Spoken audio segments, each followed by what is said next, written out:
Good evening and welcome to hashtag Jeopardy Live Panel. This is October 27th, episode number 6 of Season 2, presented by the JeopardyFan.com. Once again, I am Andy Saunders, and of course, use the hashtag Jeopardy Live Panel on Twitter. If you happen to want to have anything to say to the panel, feel free to use the hashtag once again. And I'd be happy to generally read it out to the panel, but of course, there are some things I won't read out.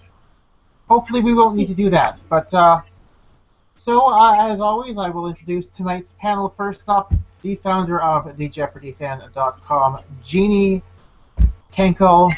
Hi. Do you have a World Series prediction for us? Ooh. I haven't thought about it. I'm sure looking forward to tonight's game, though. I don't have one. You don't have one. Okay, well, guess what? Here's mine. Mets in 5. Joining our panel once again, we have the H-Bomb Harvey Selakovitz. Thanks for joining us. Welcome back. Glad to see you're okay. And, so do you have a World Series prediction? I haven't really thought about it either. The teams that are in it are not the teams that I really wanted to see battling it out. And so you were hoping for Cubs and Blue Jays? Yes. Me too. I thought those were the two best teams in their respective leagues, at least at the end of the season. But postseason baseball's a crapshoot, and based on what I've seen, I expect the Mets to take the series, but it's kind of hard to correct for my East Coast bias. So, I was saying Mets in 3 for a while, but of course that's definitely. But that was more out of spite over what happened in the baseball in the ALCS. So, and we also have 2 new panelists joining us on live panel for the first time. First up, we have from last Thursday's episode from Virginia, Philip Clark. Thanks for joining us, Philip. And Thank you so much for having me. And I'm glad you got the possible tech issues worked out so you could join us tonight. And finally, the man who currently is the only person on Earth to have defeated Matt Jackson on Jeopardy! We have Michael Baker. Congratulations on your victory, and I have some more questions about that once we get started, but I am going to lead off with the This Week in Jeopardy! History segment because I realized that a lot of the time people are still connecting to YouTube, and then they're missing a bunch of juicy discussions, so I'll get the formality out of the way first. But this week in Jeopardy! History, October 30th, 2014. We're going back only 1 year for this week's segment. We had this past week last year in the green room 2 players named Ryan Alley and Allison Solomon, who on the 30th of October happened to tie. And as of yet, this is still the most recent tie in the history of Jeopardy. Probably going to be the last one, though of course.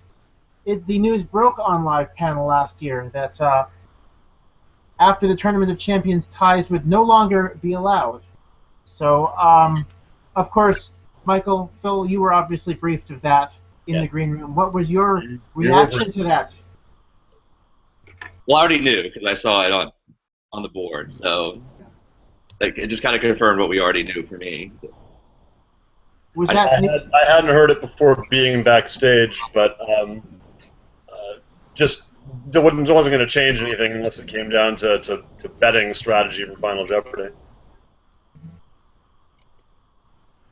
Interestingly enough, it's still one of those things that they haven't been able to put onto Wikipedia because apparently they can't find a reputable enough source for the information that ties are no longer allowed on the program. So I don't know. I tried to. Jeannie just suggested something for something I kind of missed last week in Jeopardy history because I didn't really know because she didn't really tell me before, I don't know, 30 seconds ago. But I'll mention it anyway. So, yeah, even though, we talk all the time, and it's like, I have a really good idea for the This Week in Jeopardy history segment. But, Sorry, yeah. I didn't think about it till now. Yeah. So, yes, October 24th, 2011, 4 years ago, was the anniversary of Jeannie getting the call. Now, I'm kind of curious, what day of the week was that, Jeannie? I want to say it was a Monday. Really? It was a Monday. Okay. I'm pretty sure. Let me see if I can find out. Let's see. Oh, my calendar can go back to 2011. It was, in fact, a Monday. Good. Okay. Woo! Okay. Okay. So, yeah, that's it for This Week in Jeopardy history. I'm wearing a green T-shirt tonight. Before I get started, I'm going to. Oh yeah, it's green. I decided to wear it tonight.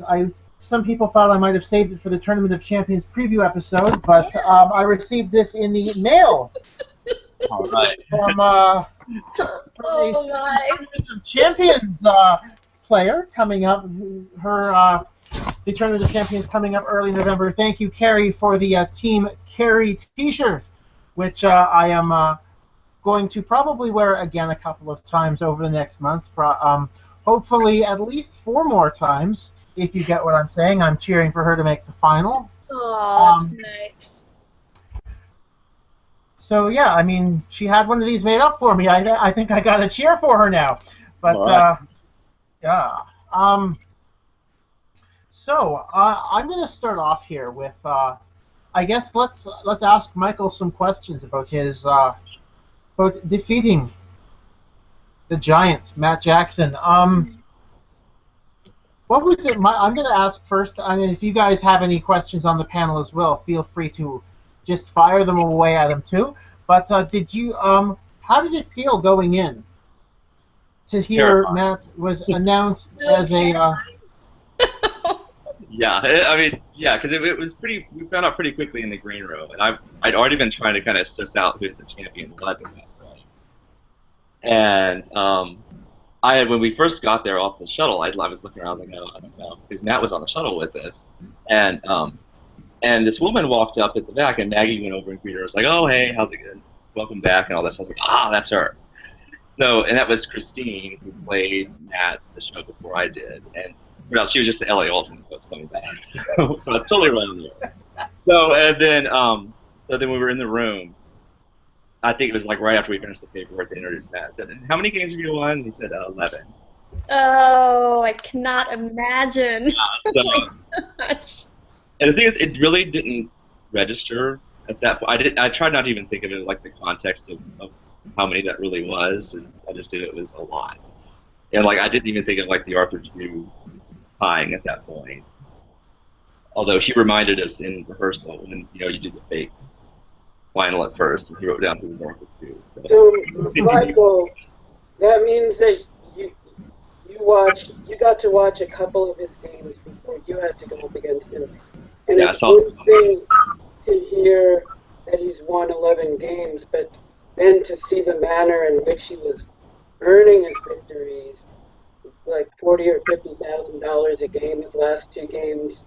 Yeah, and those he got the 2 daily doubles twice in a row, both of those games.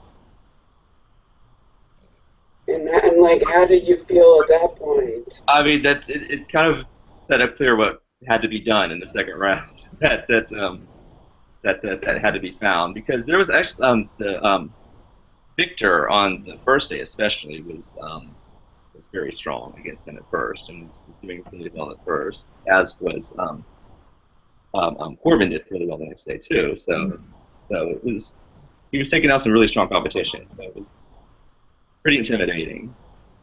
But he missed the final on the second one, and it was the Howell one, and I actually knew that one, so that made me feel a little bit more confident going in. So I had no idea that his answer was like something completely brilliant that I'd never even heard of before. But I knew what Hal was, so that helped. So did you have a hunting strategy for devised going in, or did it kind of come on the fly when you saw what he was doing? I did to somewhat, but my idea was to do a small one and then go for the big ones just so I could get a feel for the category. So I didn't just end up picking a daily double and have no idea what the category was about. So I was hoping to start with the small ones and then just to jump down, but of course you don't always get in. So, Hmm. so it ended up working at the end because I got the second one in that game. Yeah, I think it had been a while since somebody other than Matt had picked up a daily double in Double Jeopardy, and Yeah, he did the same thing that Friday. I didn't know at that time, but he did 2 in a row that Friday too. So it was 2 days in a row he did that. so I mean, obviously, I mean, did you also? He found the Jeopardy round daily double very early in your game. Yeah, like the second clue. Yeah. Stupidest answer to that the entire game. So Did you feel as though you had, that was a good sign for you that he didn't get the opportunity to pick up a lot of money right Yes. right off the bat? yes. Now, another question I was kind of curious about. Was there much media attention on you after you beat him? Not really. Actually, not really much at all. So it was kind of more about him, which is fine because like you saw there's stories in Variety and all this kind of stuff, but they just kind of mentioned my name and that was about it. So my name and where I was from and what I did. So for the most part, that was it. Nobody came calling, unfortunately. So and I learned pretty quickly to stay off Twitter. So Yeah. I totally get it. I was like, oh, this will be fun, and then you start seeing it. It's like, okay, I don't want Yeah. So it's kind of stings after a little while. So. So, my next question, kind of a green room related question for both of our recent ex-contestants. Just because this has come up before, and I just want to make sure I'm not being trolled with this by some of our longtime panelists. But does the shirtless picture of Alex Trebek actually exist, or is that just a? If it does, I didn't see it. Okay. And I was actually picking the pictures on the wall too, so maybe they only put it up certain days. Philip, anything on your you want to add to this one? I did not hear the question. Sorry. Only little bits, which just makes it all the more intriguing. Okay. Sorry. No, I was just asking if the picture of the. There are rumors of a picture of a shirtless Alex Trebek that gets shown in the green room from time to time. No, missed that, I'm afraid, if that exists. Okay, so clearly some of our longtime panelists have decided to take it upon themselves to troll me, but I figured I'd ask. It would be much more fun. It would be much more fun if there was a shirtless picture of Johnny Gilbert back there, don't you think? Ooh. I kind of like that. I gotta tell you, Johnny's keeping it together, for a 91-year-old. Yeah. I had no idea that he was 91 years old. Yeah, I know. I learned that day at taping. Really, once I saw that Johnny Gilbert was there, I just begged Maggie to introduce me to him. Yeah. Did that how it? And she did. I think it was a consolation prize after I lost. Oh my God, that actually answers one of our questions from the last week's panel. That's somebody actually met Johnny Gilbert. I met Johnny Gilbert. I railroaded Maggie into doing that. Oh my God! I asked her before the match. Rare and uncommon that is. It's like even before really the match, I said, "Hey Maggie, forget Alex. What I really want to do is meet Johnny Gilbert." And before the match started, she had him give me a shout out on the microphone. And then after the match, I think as a consolation prize for my having lost, she took me by the elbow and dragged me over to meet Johnny. So that was actually great. He has a great voice. Wow, we're gonna have to tweet that for all the people that watched last week. Yeah. Speaking of which, we do have in fact a notification or a tweet out from. Yeah. So. Yeah. Okay. Yes, we have a Philip, couple are you of. on Twitter? Sorry. No, I am not. Okay. Okay. So yes, one of the tweets that have come through on the hashtag Jeopardy Live panel is from Jennifer Morrow, and she has said, "I saw it. I saw the Alex picture. I swear to God." She is swearing. Maybe I just saw all the check pictures. Is all I saw. The Uh-huh. people getting their big. Maggie showed it to us in the green room, and apparently she's like, I screamed, "Where did that come from?" Ah, wow. Okay, so clearly she swears up, down, left, and right that picture exists. Now, Wait, now I don't know. there's like a picture on Reddit. I don't even know if it's photoshopped or not. There's like a short. Yeah, there's a picture on Reddit, and apparently that is the picture. Okay. But it gets shown to the people in the. Apparently, it gets shown to certain people in the green room, and apparently you guys were not lucky enough to see it. I guess now you didn't like us that much. No, I don't know if I ever get the call. I don't know if I'm going to actually. I feel as though it would be really weird for me to like be like, so I hear there's this picture of Alex Trebek without his shirt on. But Phil, moving on to your game a little bit. Why would you want to do that, Lord? Well, first of all, looking back through the archive, I did notice that you have a rare distinction amongst many players. You did not give a wrong answer during your game. You, Woo! now, That's yeah, pretty good. yeah, 13 right, no wrong. And there were I didn't ring in fast enough to give enough of the right answers. Well, that's actually. Do you wish you'd been faster on the buzzer?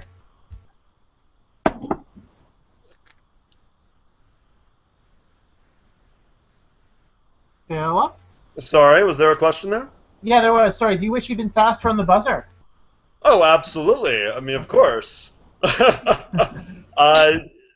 My strategy going in was only to answer when I was certain that I was going to be right, which I probably should have loosened up a little bit in the second round, considering how good my opponents were. But I knew plenty of answers to win the game. I just didn't learn, especially Dennis, on the buzzer fast enough. I mean, Jennifer beat me to the question where yurt was the answer, so. Fair enough. Yep. We all have regrets.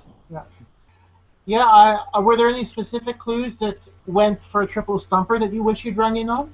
Absolutely. There is one that I'll kick myself about for a while. In round 2, Dennis rang in and got a wrong answer, and I was sitting here thinking that the island or the. Uh-oh. Uh-oh. Philip? Oh, no. Oh. Well, we can look... Asia. Okay. Here on out. Philip, you cut out for a bit. Can you start from the Dennis gave a wrong answer? Sure. Dennis rang in and got a wrong answer for a question where the answer would be Indonesia. And I was pretty sure that I knew the answer, but I wasn't positive. So I stuck to my strategy and I didn't ring in. And, of course, it was Indonesia, so I'll always feel a little twinge from here on out when I hear about Indonesia. Yeah, that sucks. Yeah, it sure does, especially because, it was sitting right there. Jennifer wasn't ringing in, so I wish I'd given it a shot, but too late now. Yeah. Well, it's so hard to know, like, if you're going to be right for sure, How much was that clue worth? 1,600, I believe. Okay, that's kind of a big gamble then. And it was late enough. I had been so far behind earlier in the game. I think I probably was just so happy to be competitive again or to have pulled ahead that I didn't want to risk it, and that was not the right move to make. I should have loosened up a little bit and given Indonesia my best shot. Yeah. That's too bad. So, I'm going to ask both Michael and Phil about their Jeopardy histories a bit. I guess I've been asking this season a lot for, or at least in terms of your audition experiences as of late. Like how many times did you try out? When was your most recent audition? How long did you wait for the call? That sort of stuff. My first. All right. Yeah. So I took the test. I think I've taken the test twice. I Okay. think maybe 3 times. I can only remember doing it twice, so I think it was only twice. But my audition was actually more than a year ago at this point. It was in Philadelphia in October of 14. Okay. So it's been a while. But even then they told us going in that it was for the next season, so I wasn't really expecting any calls until next season. Actually, I wasn't expecting one as early as I got it, so it was Okay. still a surprise. I had taken the online test twice and never had an in-person audition. But I got through on the third try and auditioned in DC in June of 2014. So it took about 14 months to get the call. Wow, a repeat. Well, that's a good thing, I would say. Now, once you got the call, and I speak say by good thing, I mean I auditioned in July, and so it's good to hear that people are still waiting like 12, 14 months to get the call. So, oh boy, yeah. So in terms of preparation, once you got the call, what did you guys try to focus on? Just I went through the archive. As I specifically went, I started out going through the archive on all like the October shows. I started out because I figured maybe there's like annual events that'll be coming up or anniversaries. So I paid attention to those first for like the last 10 years, and then just went through as many games as I could. So I had flashcards made up, especially the stuff that I'm not artists are not my stronger area, so I concentrated on that. But also like the stuff that I was more confident in, just to refresh everything. So I had probably about 1,500 flashcards that I was going through. The kind of adding a little bit every day. I'd watch. Unfortunately, when I got the call, it was they were re-airing the Tournament of Champions at that point in time, and then it went to Kids Week after that, so that wasn't much help watching.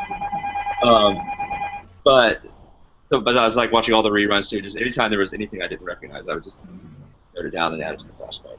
Kept going and going and going. So I have a great list. If any of my friends ever get the call, I'll pass out keeping for them. So Oh, that's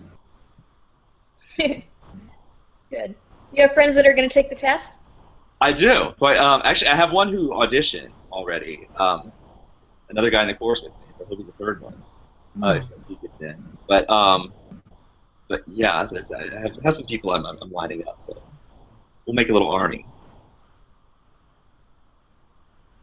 Do you have anyone that along the same lines, Phil, or? I haven't had any friends tell me yet that they're getting involved in the audition process. Although certainly, if any do, I'll be happy to recommend them to the producers. And let's see, your other question was about what we've done to study? Yeah, but what you've done to study, yeah. Well, my dirty secret is that I don't own a TV, and I probably haven't watched a full episode of Jeopardy in the last 5 years. So, so I started to dig things up on YouTube and start to actually watch some of the programs live. And of course, I spent a lot of time on the J-Archive site, which is a trove of information, right down to the betting strategies there. So I spent quite a bit of time prepping. But again, Jeopardy was more something I'd watched all the time when I was a kid. Again, not owning a TV kind of cuts down on the possibilities beyond that. Really, if I had won, it would have been horrible because, should really be, deep Jeopardy fans who are watching every episode, like some of you, should be, winning the matches. So I had won my not a very just thing. Well, I'm okay with people who watch the show as kids and were fans of it, and maybe if they've cut the cord, that's okay. I have no problem with somebody like that winning. In fact, to be honest, I don't think I can think of any person I would begrudge for winning an episode of Jeopardy. It's kind of strange, but If they win, they win. yeah. I mean, obviously, you obviously are smart enough to have passed the test and made it through the audition, and yeah, and then you get on, and the game is such a crapshoot, and That may have also been what made me less nervous. I wasn't nervous on set. I got asked that question a lot afterwards. But I wasn't nervous, and part of that was probably because I didn't have as deep an emotional tie as some people do to the show. Or, as much anticipation of, oh boy, I get to meet Alex Trebek. So it made it a much less nerve-wracking experience than it might be for some people. That's an interesting point, and I think that's something that maybe more of a super fan might have to deal with. So I kind of like that point, to be honest. Because Ben Ingram isn't here, and so I'm going to ask the question that he asks everyone else that he's on the panel with. So you guys both were there for between Wednesday and Thursday tapings. So like the taping of the Wednesdays and the Thursday shows, which means you guys got to enjoy the Sony commissary. Thus, I ask, what did you guys have for lunch? First of all, it's really a haze because I won on Wednesday. So from that point to the point where I was like standing in the commissary, it's really hazy. That was a very high moment for me. But no, I had a salad and a slice of pizza. A salad and what? A slice of pizza, which I probably. Oh. But Josh, apparently you regret the pizza because it was too heavy.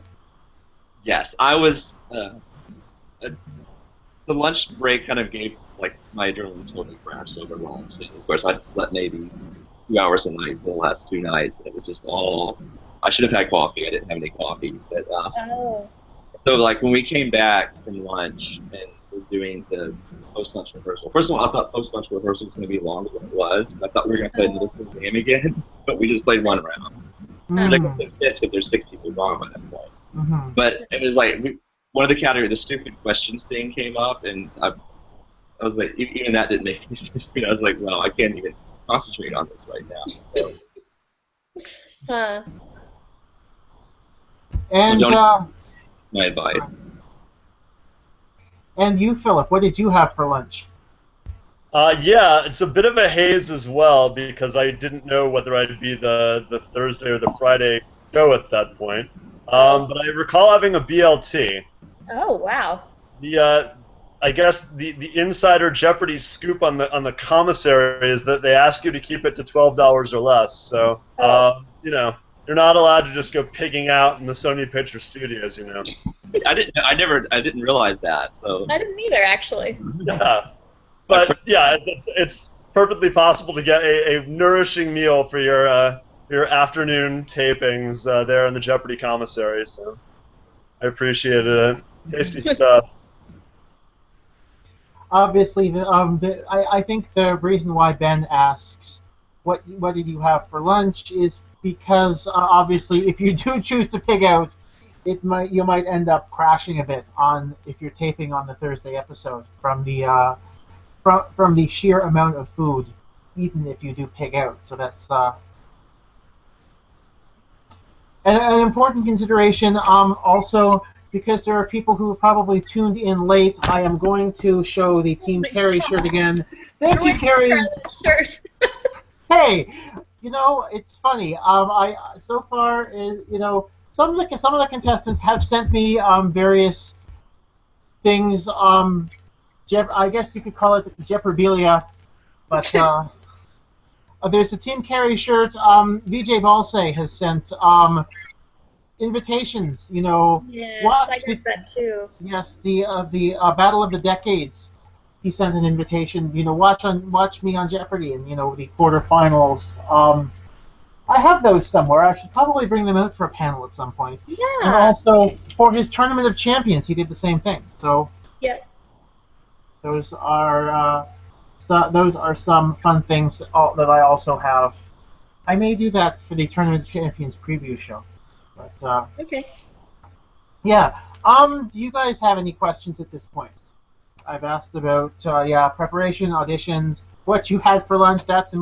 Oh, I should probably ask. I think we had a bit of a discussion just before starting to tape about your first final, Michael, and so I think that's some interesting points that we may have on the that we can talk about. Your My Space second Needle Super. final, yes, 1962 Galaxy Gold, and Oh, yeah. so Yeah. what went through your head there on your So, final? so I started out thinking of space, which Hmm. if I would have just done word association with space, maybe I would have gotten it. But so like Sally, who said Cape Canaveral, that's kind of the first place I went. And I was thinking, well, there's nothing really to paint at Cape Canaveral, so I couldn't really think of anything there. So I thought, well, maybe Houston.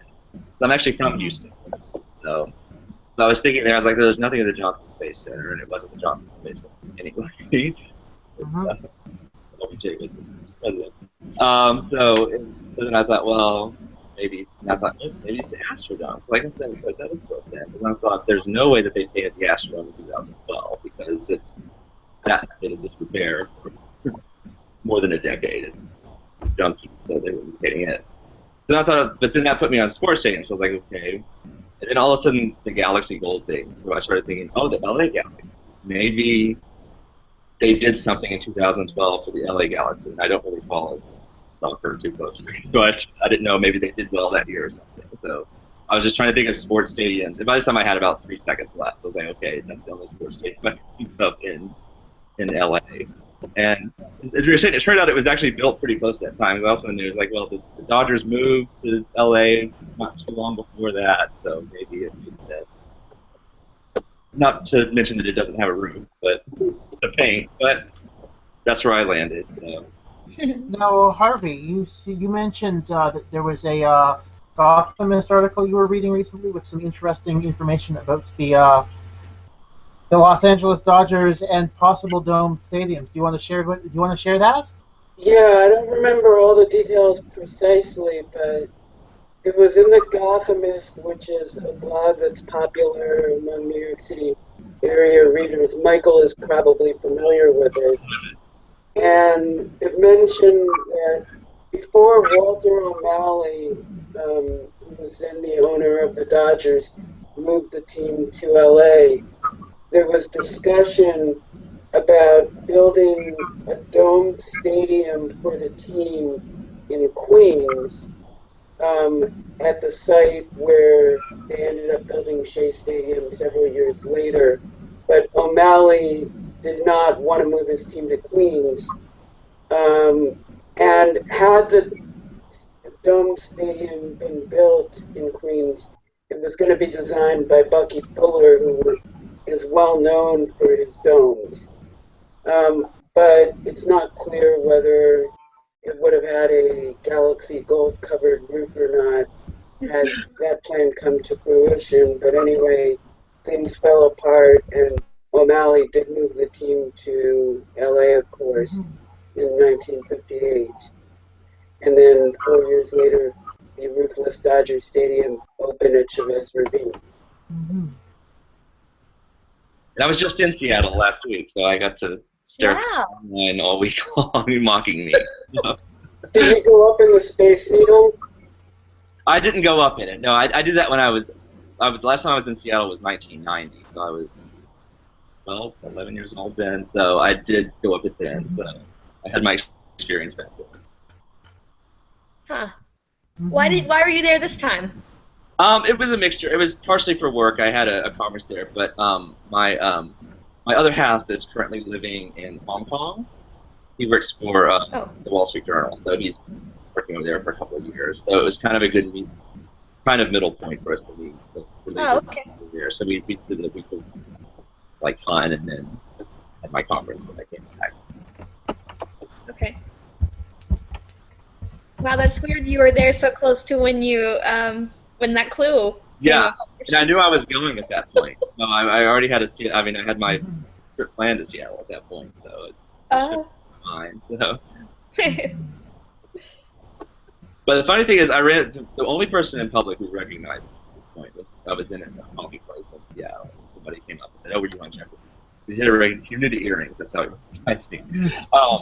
But he said that when he saw the final, he thought it was the St. Louis Arch. So that was someone in Seattle who said that. So, so there you go. Huh, that's an interesting. Well, the arch doesn't really have a roof either. No.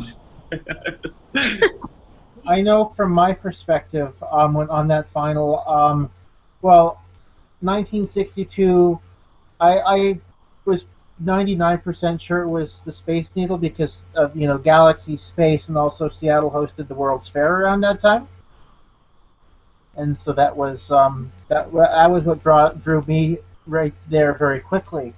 And also, pursuant to what was said about the possible dome stadium, there's I'm going to do this to plug some of my writing my own writing at this point. But one of the chapters in my second book, which is going to be released in the next 6 months, it's about the games that mattered, milestones in baseball history, 43 of the most historically significant baseball games of all time. And one of the chapters is actually on the moving of the Dodgers and Giants out to California, and yes, it was. And some of it actually discusses the possibility of a retractable roof stadium in Queens, as was mentioned. And O'Malley, of course, had no interest in a stadium in Queens, basically saying whether it's 5 miles or 5,000, they will not be the Brooklyn Dodgers. So he wanted the team to stay in Brooklyn, and thus, and unless he got a park in Brooklyn, he was moving to California and not Queens. But that's an So interesting. we'd rather move 2,400 miles than like 5 or 10 miles. Yeah, apparently, yeah, exactly. And so that's and of course that's why we now have the Mets. But to replace the Dodgers and the Giants in New York City. But at this point, do we have any? How do we feel about baseball spoilers? Oh, I don't want any baseball spoilers, please.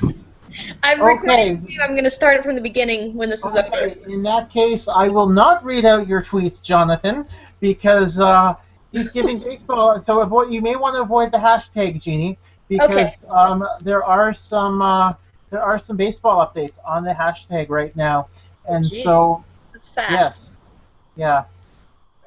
I'm going to read out this one from Jennifer Morrow again. Let's go Mets. Are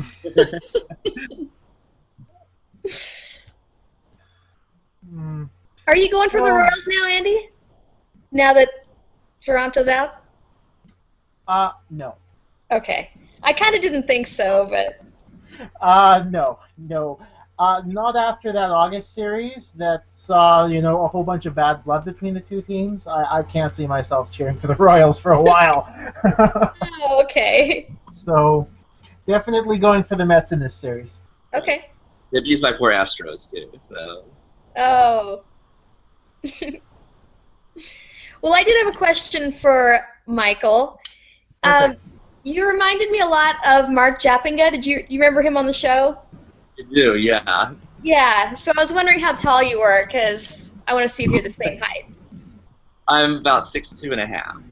Oh, okay. You look taller than that on TV, because he's 6'5". Yeah. Well, everybody's little platform was all the way up every time I played. So. Oh, okay. For it to go into the ground, and apparently it used to go into the ground, but it was too much of a tripping hazard, so they don't do that anymore. Oh, that's good. That's kind of them. Okay. How were the in your game, Philip, how were the risers set up? Jennifer had to be on a very tall box. Jennifer. I don't recall from there. I was the tallest of the three contestants, so it wasn't something I had to worry about. And of course, come to think of it, now that I realize, wait a second, I've met Sally in person, so obviously she's really short, so obviously her box must have been really high as well, right, Michael? Yes. Yes. I realized, wait a second, Sally's like 5 feet tall. Yes. No, actually, no one that I played was anywhere close to my height, so it's I had Matt and then Teetering in the air did not affect Jennifer's gameplay, so. How tall was Matt, Michael, do you think?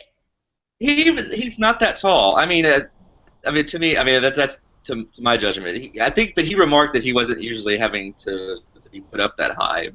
Oh. So I'm horrible at judging that. So I think he's probably about average, I would think. Okay. All right.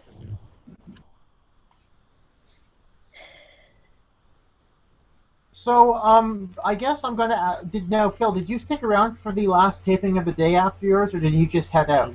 Absolutely did. I stuck around. Yay. Okay. I'm glad...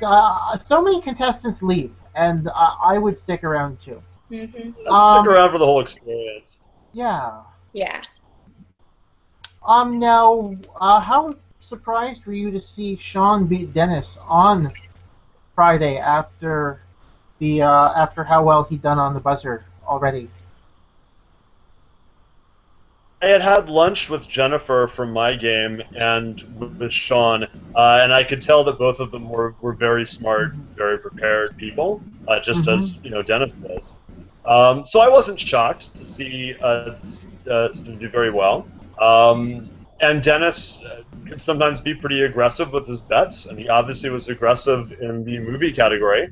I was dying in the audience, because while I have never boiled anybody's rabbit, I have quoted that Glenn Close line for Fatal Attraction. Oh. I knew that one, and I was sitting there dying as Dennis whiffed on it. Good action thing to celebrate. I mean, because that was such a line of journal. More, Dan. I love that line. Well, yeah, that was definitely I was shocked when I saw 11,000 go down, and okay, and then didn't work out for the whole game often turns on one question. It's just luck of the draw. Yeah. So do we have anyone else with any other questions at this point for anyone else on the panel? Because without crickets, there's one from Jonathan where I can read out, and he asks me on the hashtag, what was your first book, Andy? And if you'll give me 2 seconds, I will have a copy of it over here. I will. No. He had to ask. He had to ask. Yeah. Authors always have got to plug their books. Yep. We don't do it. No one's going to do it for us. So.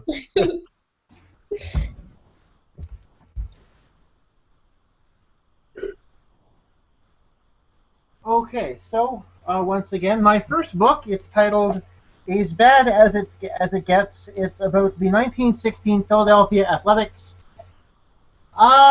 They went 36 and 117 with one tie. And basically, it's a game-by-game account explaining, of the season and with some theories as to why they were not a very good baseball team. So it's available from McFarland. Yeah, that was book number 1. Book number 2 is supposed to be, from what I'm going to guess, probably going to be out, I'd say probably spring 2016.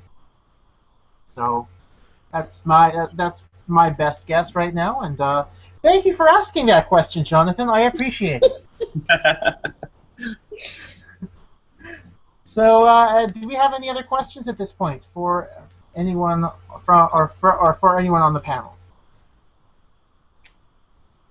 I don't think so. Okay, I have a so question, actually. yes, go ahead. All right. So,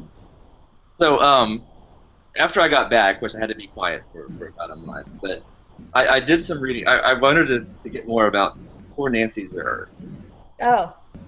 So what I want to know is has she ever been kind of in on the joke?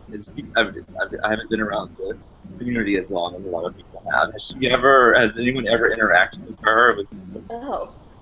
I'm as far as I know, I think she's kind of kept to herself a little bit. I mean, obviously she has been she gets brought up a lot of the times by bigger media people who are like, whatever happened to Ken Jennings, or whatever happened to the person who beat Ken Jennings? That came up a few. I remember seeing an article about her recently.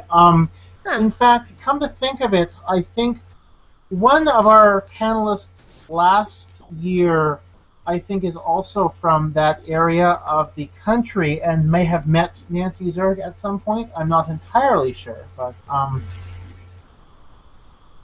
I may investigate at some point on that one. But yeah, Nancy, I've never met her, and I'm not entirely sure. Her paper trail just kind of disappears. So I was just Yeah. Mm-hmm. Yeah. She must keep a pretty I low wonder what she still thinks of the whole thing. I mean, enjoy it. I don't know. I'm curious. You should get her in a hangout, Andy. Yes. Well, I will. You know what? That might not be a terrible idea. Okay, let me see what I can do. We'll see. Yeah. What might not be a. Let's try for November 30th.